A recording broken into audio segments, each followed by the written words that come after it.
Good afternoon, people. And well, the road is still closed up there, and it has been for several weeks now, so it's still very quiet here. We're not getting many customers. The weather, well, I think it's 32 degrees at the moment, so most people have found somewhere to take shade during the middle of the day, because narrowboats, they are a hot old thing. They're very rarely do they have air conditioning or anything like that on them, so most people just park up for the day when it's at its hottest and then move either early morning or later in the afternoon. So you're just seeing a time lapse of Henrietta.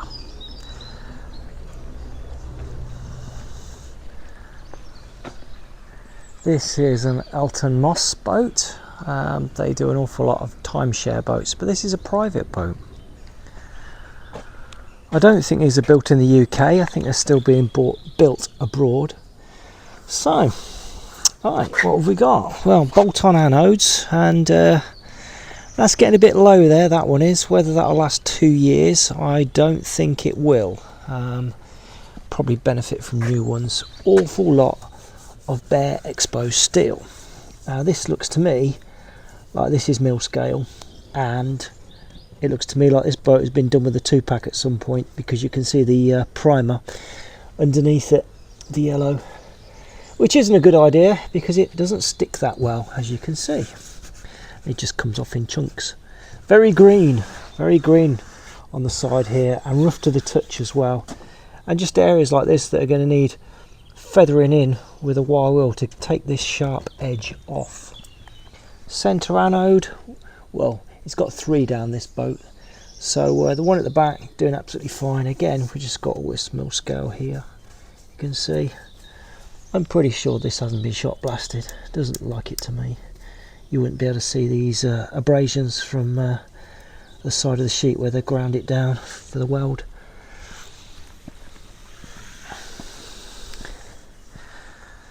By the way, chine angle is very good at the back, not a problem there at all. Centre anode, that's doing okay. Just got all this greenery that the pressure washer will not take off. Forward side anode is in good nick. And the chine angle down here, that's good as well. Strange bit of plate work there. Obviously just needed to make it that little bit longer.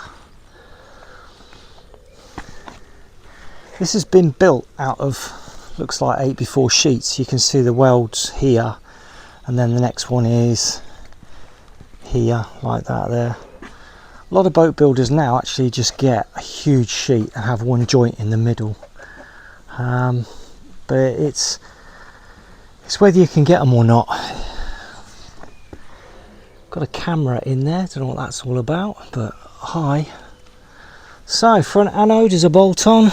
Again, will it make 2 years? It's right on the cusp of whether it will or wouldn't. It looks a bit better than the one at the back. Bow thruster. Okay, so we've got a tube in there. I don't know if that's 4 or 5 mil. I'll measure that.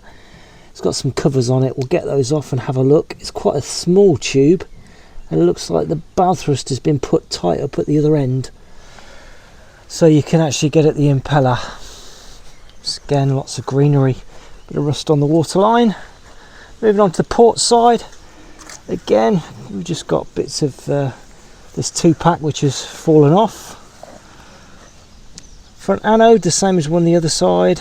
Will it make 2 years? We don't know. Bare bits of steel, good chine angle. Overall the hull is in good condition. Doesn't matter about the coating, that's irrelevant. It's the fact that the steel underneath is in good condition. Just surface rust if anything in places, and the mil scale dropping off has just exposed absolutely nice steel underneath there, so it's not pitted or anything like that at all. Nice brass outlet, that's the one we like. Again, this side, all the side anodes are in good order. Again, just bits where the coating has failed, which it's not an awful lot actually. It's pretty good, to be fair. You see it just starts to lift. Well, it hasn't adhered to the hull, because you really need to shot blast to get this stuff to stick. Rear anode, well, side anode, that's in good nick as well. And again at the back here, just bare exposed bits of steel work and an awful lot of greenery. And again, these anodes that I'm really on the fence whether or not they last another 2 years. So, moving around to the propeller. Well, we had this boat out of the water last year and put a new shaft in it. We did actually feature it in one of the videos. So we know that that's all right. And the rudder. So it looks like there's some sort of bushing that somebody's put in there. There is a minimum amount of play on that. We'll see if we can push this bush back down again and tidy that up. Okay, so all in all, got an awful lot of greenery on this boat, and need to feather in where the 2-pack has failed. It's been done with bitumen since, so it's not its first time since being 2-packed, that's for sure. It's going to take some time to get that cleaned up, to be fair. Right, I'm going to wait for the day to cool down before I start doing anything.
Good morning, people.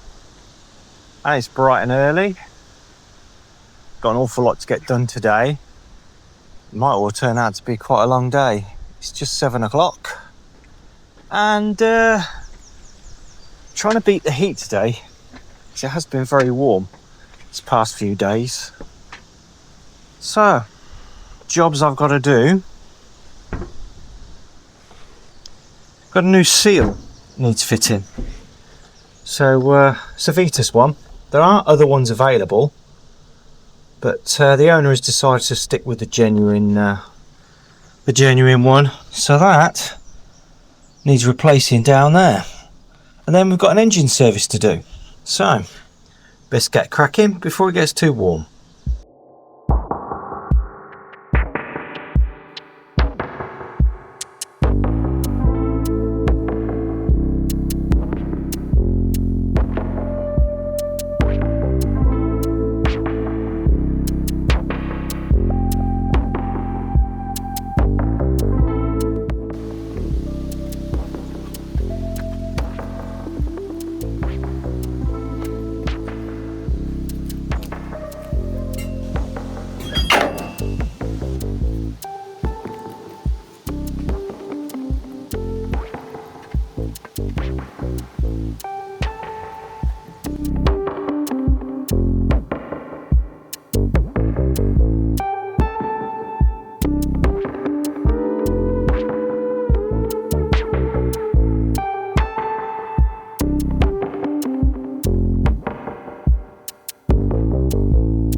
Okay, so this boat has been fitted with an aftermarket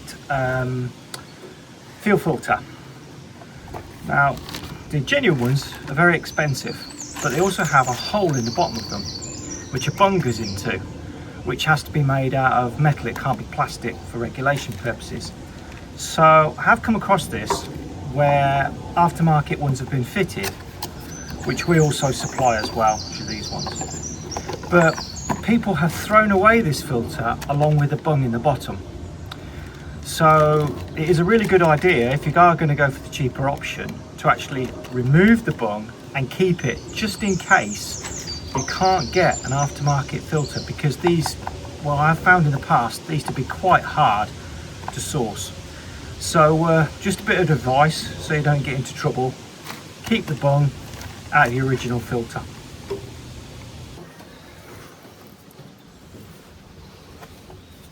So, first things first, turn the fuel off.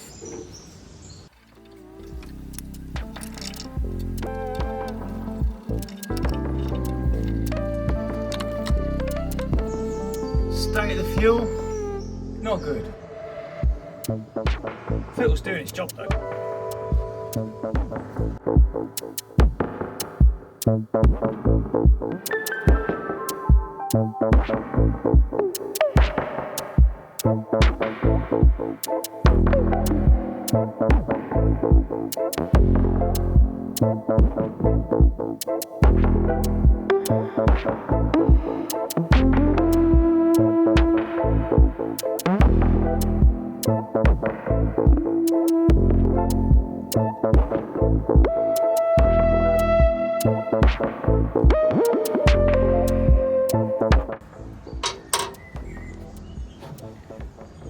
So we see now that the pre-filter fuel has got an awful lot of sediment and bits in it. Just go get rid of this so we can do the next filter.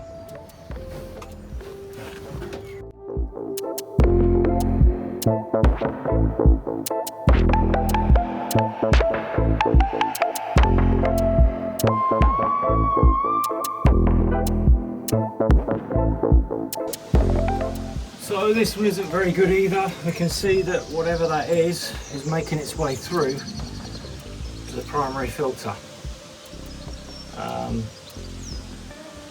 May need some investigation into the tank to see if there's some sort of something going on. Diesel bug is usually black, not that colour. This would have to be left for a while, see if it separates like water, but I'm not really sure what that is. Not good though.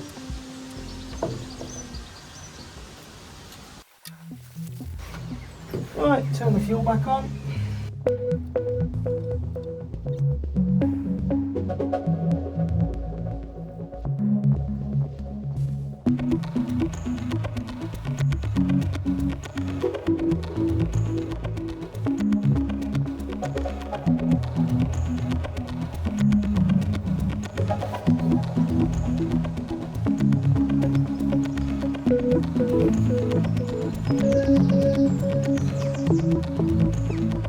I don't know if you can hear that on camera, but you can actually hear me pumping the fuel through the system and the air bubbles going back to the tank.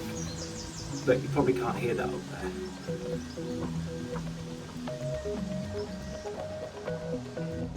Okay, good.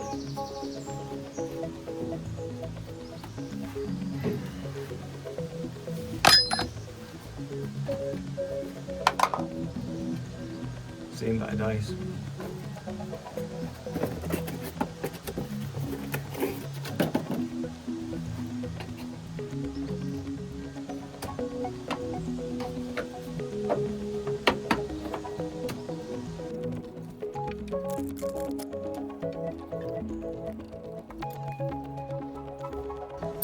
Okay, gearbox oil. Same as what goes in the engine.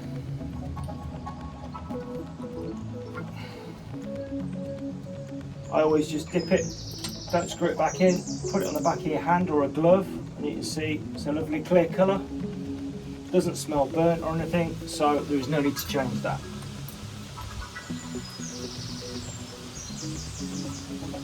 A lot of people, I think, overchange their gearbox oil, and I don't understand why. And when I say to them, when you send your car in for a service, do you have the gearbox oil changed every time you do an oil change? Unless they're like weird people, they usually say no. So I say, well, why are you changing your gearbox oil? It's not like engine oil where it gets a carbon buildup in it. It's just a lubricant. So don't overchange it. Save yourself some money. That's all good. Right, check the belts. Quarter of a turn on that. That's all right. And we better just make sure that all the engine feet are nice and tight.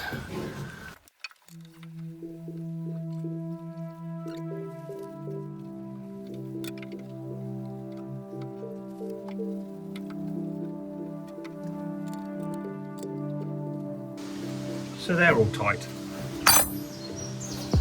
Right, last thing, start the engine, get it nice and warm, dump the oil.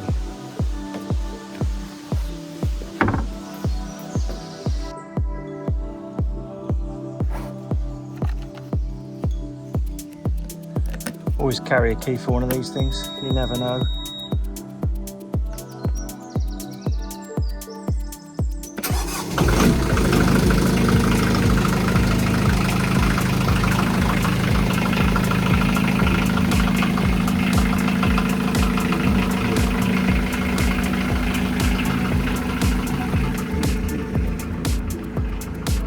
Right,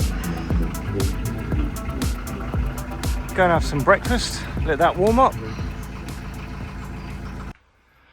Right, so that nasty stuff that was in the fuel, I brought it up here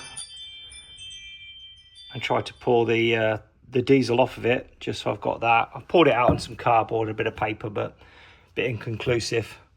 So I'm going to try a bit of clutch and brake clean and see how it breaks down.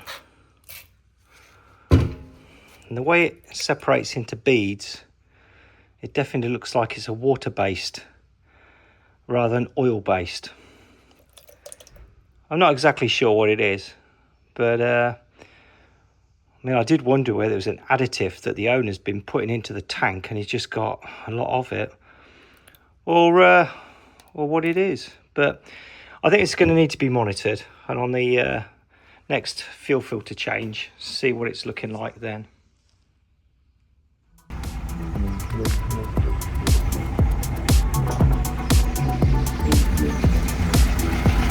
Okay, I'm back. Let's get the oil out.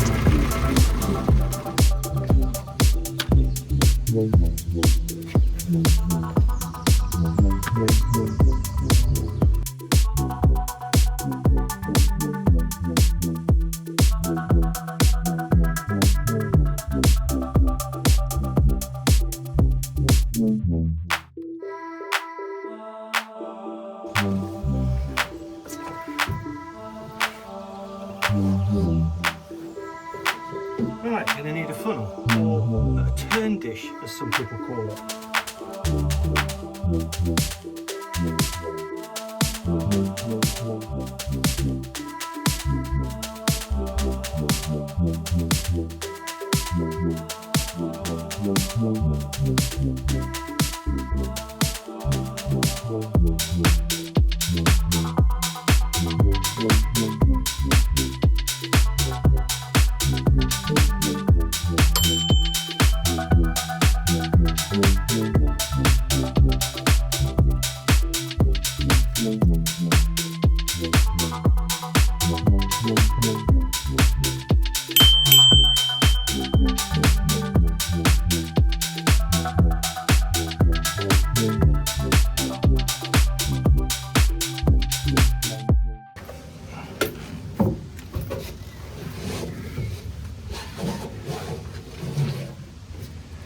Last thing to do is the oil filter. We've been waiting all day for this to come in.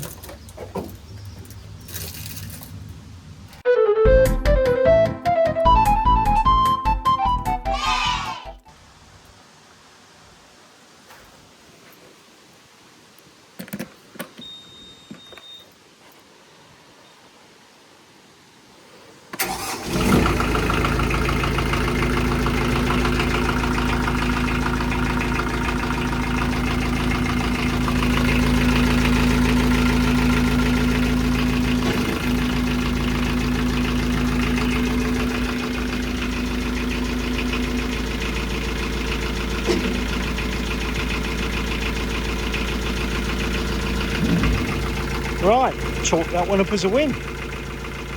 Hello, Jane. Hello. So you got your weed hatch lid there, I have. and it's interesting to see that they've made the bit that you have to lift in and out of the boat out of 10mm steel, rather than just something like 6mm that you'd be a bit lighter to lift up. So it will never rot, but yeah, it's going to be pretty heavy, isn't it? Just heavy. Yeah, that's quite heavy. We'll slap some paint on it, get cracking. Please. Oh, you've got a new roller. Yes, I've got a new roller. It's not even your birthday. Because you broke mine yesterday. I don't know about that. I think it just malfunctioned on me. You broke it, mate. You broke it. So, my lovely, second coat on today, Yep. and we're nearly there. Yeah. So, Jane, where are you today then? Weatherspoons. Why's that? Because you wanted to drop the wheels off.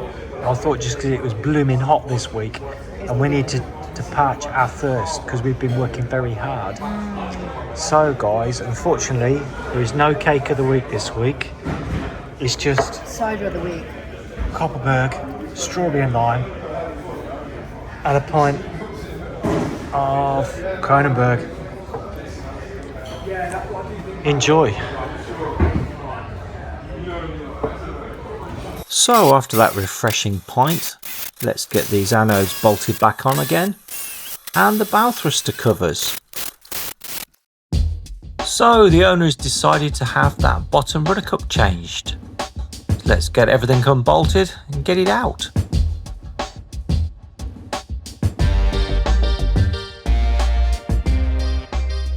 Okay, so this rudder cup has had this piece of shim in there to try and take up the play. but we're going to replace this. What happens is that the stock wears down and the cup gets bigger. So this should be 1.5 inches. And it's worn smaller by 1/8 of an inch.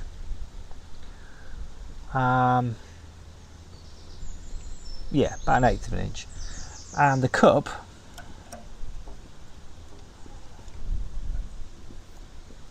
again has worn out about 1/8 of an inch.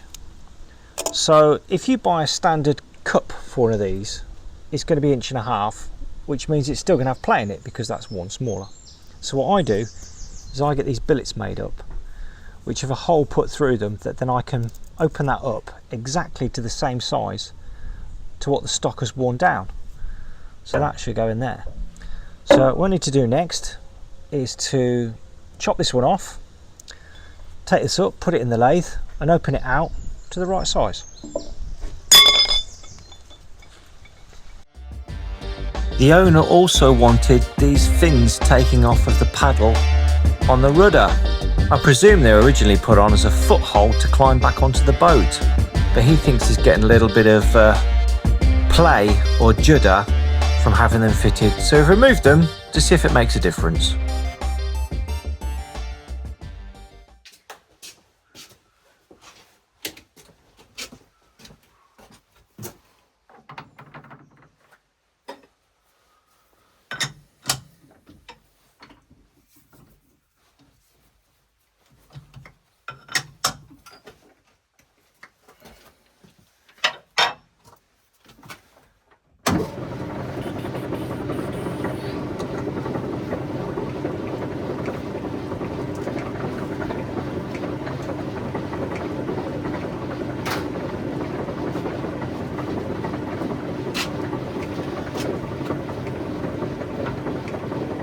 Yeah, I know my lathe fell out of the arc, but it works.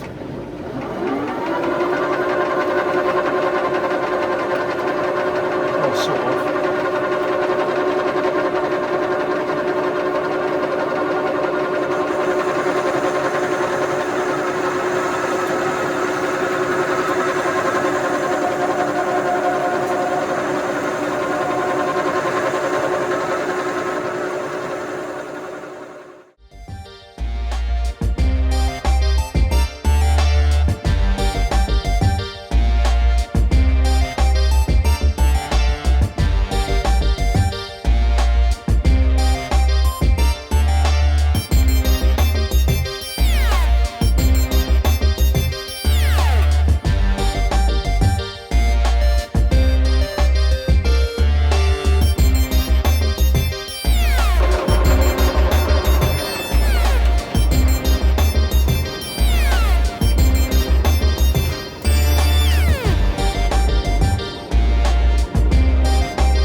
Yes, I know it's bad practice to leave the T-stud in my chuck, but it's only me that uses this lathe and I know where I've left it.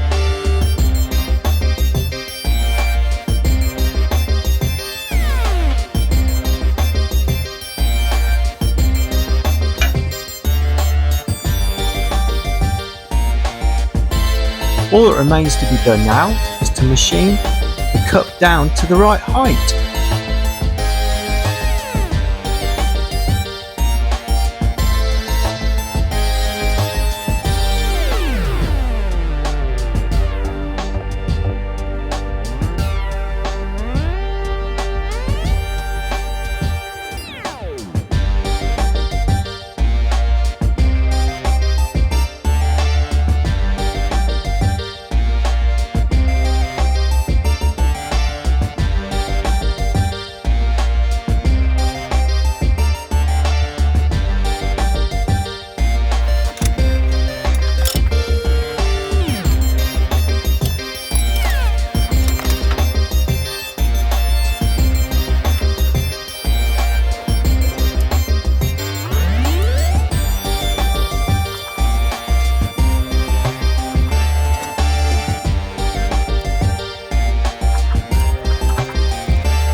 Now, because the stock doesn't wear perfectly round, you're never going to get it perfect. You're always going to get a